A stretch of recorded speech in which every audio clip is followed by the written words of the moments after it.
Good morning. Welcome to another session on environmental impact assessment. So, carrying on with the introduction, course outcomes describing the objectives, capability, and limitations of EIA, learning outcomes, capabilities of EIA, specific outcomes for this session, the salient features of environmental impact assessment. So, what are the capabilities of EIA? Right. So, in essence, we are saying the characteristics of an EIA. Right. An EIA is capable of establishing baseline data. Baseline data, you've seen what baseline data is in the last few lectures. The data concerning the social, physical, biological parameters before starting any development activity.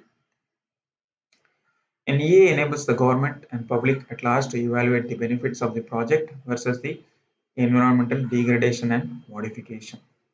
Right, so they get to know the various benefits, they get to know the various impacts, so they can make a comparison between the advantages and disadvantages of a particular project. So in that way, the government as well as public get to know about the project in detail in terms of its merits and demerits, right? And EA also enforces regular monitoring to ensure that project is not damaging the environment beyond repair. So here, so you can take some resources from the environment, right? Obviously, because we are not that you can take, we are taking so many resources from the environment like air, water, and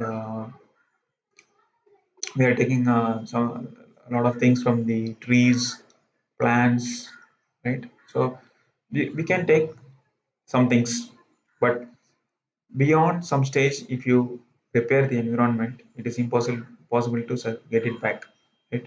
Which is in other words called as sustainability, right? Sustainability is actually defined as the extent to which the environment can be, you know, exploited, beyond which it is impossible to bring it back to its original stage, right?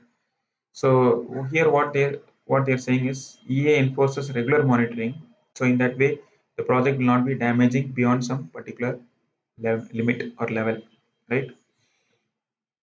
An EA is capable of informing the public at large regarding any development activity in an environmentally sensitive area, thereby causing public outcry, enabling the government to terminate any project with vested interest that damages the livelihood of people, the tribes sustaining on the environment, especially the tribes sustaining on the environment. So what they're saying here is, so the people's outcry, meaning their worries, their concerns about the project, their complaints about the project, and their criticism about the project, all these things will be taken into account in the public participation phase of the EIA. So this helps the government to even terminate the project if it is having vested interest, right? Vested interest meaning the industry is just uh, concerned only about making money, and profit is the motivation behind the industry, and they are least bothered about the people who are situated surrounding the industry. So in that case, due to the public outcry, government will have to terminate the project, right? An EA guides the project proponent to study the environment and propose the needed modification to mitigate the adverse effects of any development activity, right? So as I said, the proponent is studying about the environment, and he has to make some modifications in the design process, or he has to make some modification in the uh, hmm, uh, components, for example, such that it is having least impact on the environment, right? So this helps in mitigating the adverse effects. Adverse effects meaning the negative effects on the environment, right? This is EIA is a decision making tool that compares alternatives of a project and seeks to identify the one which represents the best combination. This you have seen in the previous lectures that it is the project which is most suited in terms of environmental friendliness as well as economic benefits is taken as the best project, or the project which caters to both, environmental friendliness as well as economic benefits is given the green flag for execution. EA systematically examines both beneficial and adverse consequences of the project and ensures that these effects are taken into account during the project design. So it is not only the negative effects that are taken into account, even the positive impacts are also given consideration. Obviously, when you say of impacts, it is both positive as well as negative impacts. We cannot just take into account only the negative and then leave out the positive. In some cases, the positives may outpower the negatives. In that case, the project may be executed, right? So both positive as well as negative has to be taken into account. So a short quiz. IA decision making process tool because A, it provides alternatives for the project. B, it identifies the best combination. C, it considers both economic as well as environmental aspects. And D, all of the above. So continuing further, EA helps to identify possible environmental effects of the proposed project, proposes measures to mitigate the adverse effects, and predicts whether there will be significant adverse environmental effects even after the mitigation is implemented. So in some cases, you may be having some mitigation plans, right, for protecting the environment. In that case, even after mitigation plan has been implemented, they may be having adverse effects on the environment. So how that is going to be handled? So so these things also should be taken into account in the EA process, right? So in some cases, the water may be purified. For example, it is a textile industry and it is emitting a lot of effluents into the water body, and their mitigation plan is to ensure that the water is of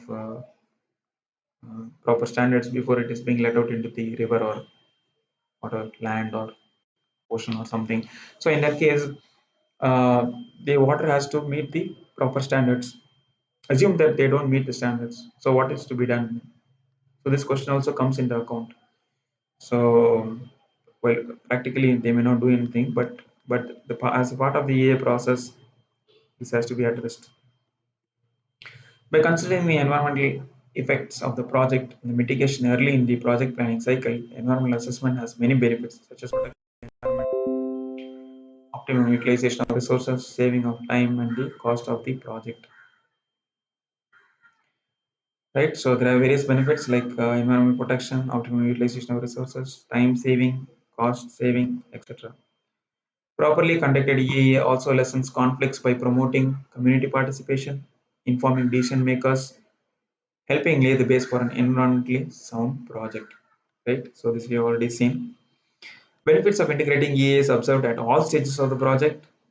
As I said, from the exploration to planning, construction, operation, decommissioning, and beyond site closure. So, in some cases, the project will be closed down due to severe environmental impact and suffering of the people who are in the neighborhood. In that case, you'll have to decommission. Decommission means you'll have to dismantle the whole project or industry, meaning the whole industry has to be dismantled and the process has to be stopped. For example, it may be, you know, it may be producing some chemical compounds which may be creating a lot of health effects or health hazards for the people who are living around that particular industry. In that case, you'll have to close down the industry, right?